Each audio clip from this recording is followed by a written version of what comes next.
जय हिंद साथियों, मैं हरिंद्र कुमार कुशवाहा आपका पुनः स्वागत करते हैं CIC कॉमर्स पूर्णिया में। तो आज का वीडियो मेरा 11th क्लास के विद्यार्थियों के लिए है। इससे पिछले मैंने वीडियो 11th क्लास के लिए बनाया था, जिसमें हम लोग बेसिक अकाउंटिंग टर्म पढ़ रहे हैं, जिसमें हमने आपको संपत्ति के बारे में बताए हुए थे, संपत्ति के कितने प्रकार होते हैं इसके बारे में बताए हुए थे। तो चलिए एक बार रिविज़न कर लेते हैं और पुनः हम आगे बढ़ते हैं। तो आपको बताए हुए थे कि संपत्ति किसे कहते हैं। तो संपत्ति किसे कहते हैं? तो संपत्ति वैसी आर्थिक स्रोत है जिनका हम लोग क्या करते हैं, मूल्य, जिसका मूल्य होता है, जिससे क्या होता है, व्यवसाय के संचालन से आय प्राप्त किया जाता है और व्यवसाय में संचालन में क्या होता है, सहयोग भी करता है। तो हम उसको क्या बोलते हैं, संपत्ति बोलते हैं, जिसको हम लोग क्या करते हैं, पुनः विक्रय के लिए नहीं रखते हैं। तो हम लोग संपत्ति को क्या भाग में बांटे हुए थे, दो भाग में बांटे हुए थे। एक तो था नॉन करेंट एसेट्स और दूसरा था करेंट एसेट्स। और फिर पुनः हम लोगों ने क्या किया था, नॉन करेंट एसेट्स को दो भाग में बांटे हुए थे। एक तो था टेंजिबल एसेट्स, दूसरा था इनटेंजिबल एसेट्स। और करेंट एसेट्स को हम लोग फिर एक ही भाग में बोलते हैं, उसको हम लोग लिक्विड एसेट्स बताते हैं। तो चलिए आज हम लोग क्या करेंट एसेट्स है, नॉन करेंट एसेट्स क्या है, इनटेंजिबल एसेट्स क्या है, टेंजिबल एसेट्स क्या है और लिक्विड एसेट्स क्या है, हम लोग आज जानते हैं। तो चलिए देखते हैं। तो यहाँ पे है नॉन करेंट एसेट्स। तो वैसे संपत्ति जो व्यवसाय में लॉन्ग टर्म तक रखी जाने वाली होती है।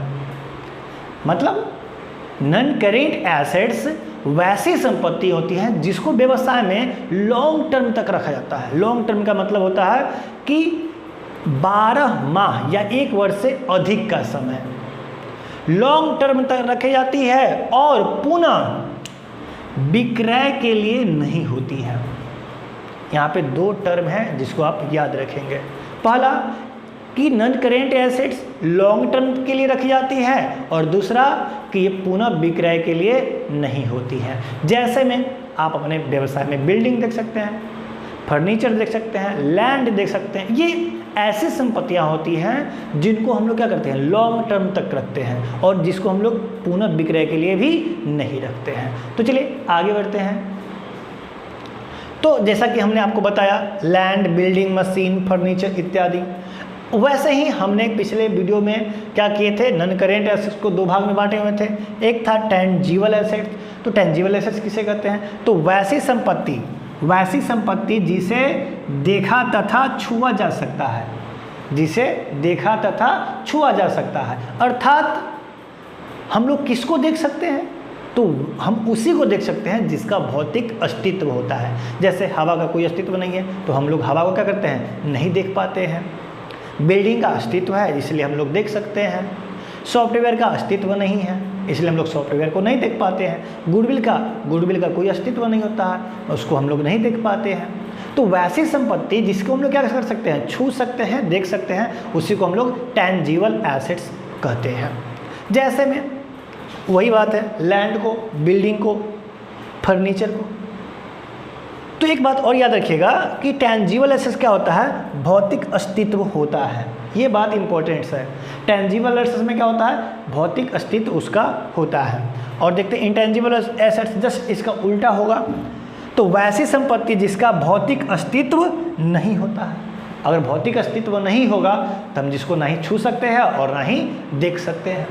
जिसका भौतिक अस्तित्व होता है उसी को हम लोग छू भी सकते हैं और देख भी सकते हैं। अगर किसी का भौतिक अस्तित्व ही नहीं हो तो उसको हम ना ही देख सकते हैं और ना ही छू सकते हैं। तो अर्थात इंटेंजिबल एसेट्स का मतलब हुआ वैसी संपत्ति जिसका कोई भौतिक अस्तित्व नहीं होती है। जैसे कंप्यूटर का सॉफ्टवेयर ले लीजिए।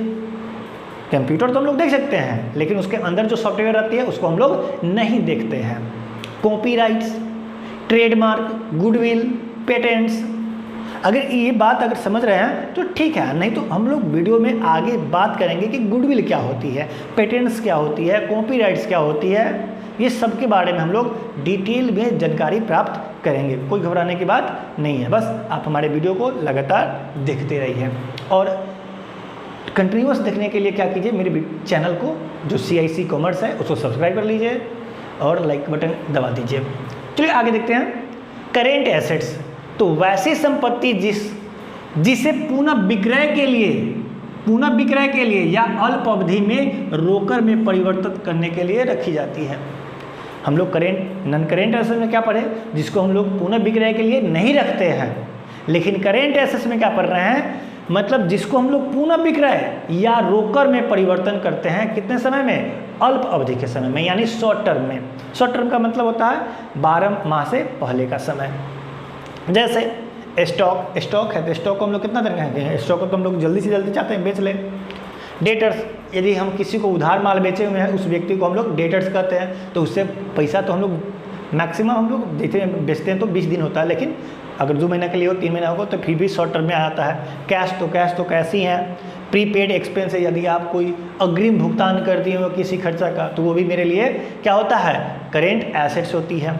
तो देखिए एक तो और बात यहाँ पे इंपॉर्टेंट है, हम यहाँ पे नोट्स लिख दिए हैं क्या, कि करेंट एसेट्स को फ्लोटिंग एसेट्स या फ्लक्चुएटिंग एसेट्स या सर्कुलेटिंग एसेट्स भी कहा जाता है।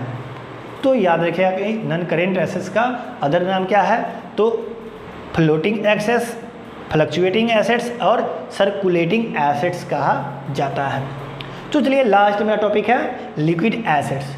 तो वैसी करेंट एसेट्स जो रोकर या जिसे रोकर में तुरंत परिवर्तित किया जा सकता है, ये शॉर्ट टर्म से भी कम का समय है, शॉर्ट टर्म से भी कम का समय होता है। जैसे कैश तो है, कैश एट बैंक है तो बैंक में हम किसी भी समय रुपया निकाल सकते हैं। बीआर क्या होता है, ये आगे हम 11th क्लास में पूरे चैप्टर है तो पूरे चैप्टर को समझाएंगे, उतना आप घबराने की बात नहीं है, बस आप एक समझिए कि बीआर होता है bills receivable. Short term loan, यानी कुछ समय के लिए हम लोग लोन लिए, वो बहुत सारी इसमें होती हैं।